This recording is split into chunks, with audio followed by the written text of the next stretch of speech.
Matthieu, chapitre 14. En ce temps-là, Hérode le tétrarque, ayant entendu parler de Jésus, dit à ses serviteurs, « C'est Jean-Baptiste. Il est ressuscité des morts et c'est pour cela qu'il se fait par lui des miracles. » Car Hérode avait fait arrêter Jean, l'avait lié et mis en prison à cause d'Hérodias, femme de Philippe, son frère, parce que Jean lui disait, il n'était pas permis de l'avoir pour femme. Il voulait le faire mourir, mais il craignait la foule parce qu'elle regardait Jean comme un prophète. Or, lorsqu'on célébrait l'anniversaire de la naissance d'Hérode, la fille d'Hérodias dansa au milieu des convives et plut à Hérode, de sorte qu'il promit avec serment de lui donner ce qu'elle demanderait. À l'instigation de sa mère, elle dit, « Donne-moi ici sur un plat la tête de Jean-Baptiste. » Le roi fut attristé, mais à cause de ses serments et des convives, il commanda qu'on la lui donne, et il envoya décapiter Jean dans la prison. Sa tête fut apportée sur un plat et donnée à la jeune fille, qu'elle apporta à sa mère. Les disciples de Jean vinrent prendre son corps et l'ensevelir, et ils allèrent l'annoncer à Jésus. À cette nouvelle, Jésus partit de là dans une barque pour se retirer à l'écart dans un lieu désert. Et la foule, l'ayant su, sortit des villes et le suivit à pied. Quand il sortit de la barque, il fut une grande foule et fut ému de compassion pour elle, et il guérit les malades.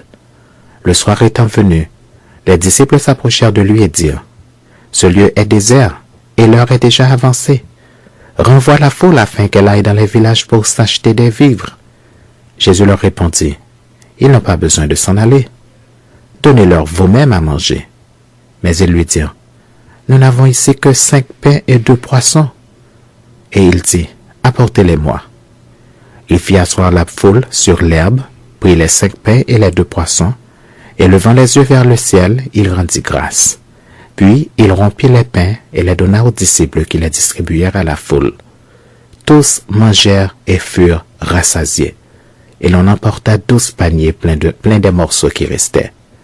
Ceux qui avaient mangé étaient environ 5000 hommes, sans les femmes et les enfants. Aussitôt après, il obligea les disciples à monter dans la barque et à passer avant lui de l'autre côté pendant qu'il renverrait la foule. Quand il l'eut renvoyé, il monta sur la montagne pour prier à l'écart, et comme le soir était venu, il était là, seul. La barque, déjà au milieu de la mer, était battue par les flots, car le vent était contraire. À la 4e veille de la nuit, Jésus alla vers eux, marchant sur la mer. Quand les disciples le virent marcher sur la mer, ils furent troublés et dirent, « C'est un fantôme !» Et dans leur frayeur, ils poussèrent des cris. Jésus leur dit aussitôt, « Rassurez-vous, c'est moi, n'ayez pas peur. » Pierre lui répondit, « Seigneur, si c'est toi, ordonne que j'aille vers toi sur les eaux. » Et il dit, « Viens. » Pierre sortit de la barque et marcha sur les eaux pour aller vers Jésus. Mais voyant que le vent était fort, il eut peur. Et comme il commençait à enfoncer, il s'écria, « Seigneur, sauve-moi !» Aussitôt Jésus étendit la main, le saisit et lui dit, « Homme de peu de foi, pourquoi as-tu douté ?» Et ils montèrent dans la barque, et le vent cessa. Ceux qui étaient dans la barque vinrent se prosterner devant Jésus et dirent, « Tu es véritablement le Fils de Dieu. » Après avoir traversé la mer, ils vinrent dans le pays de Génézareth.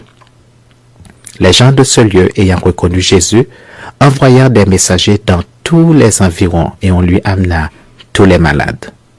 Ils le prièrent de leur permettre seulement de toucher le bord de son vêtement, et tous ceux qui le touchèrent furent guéris.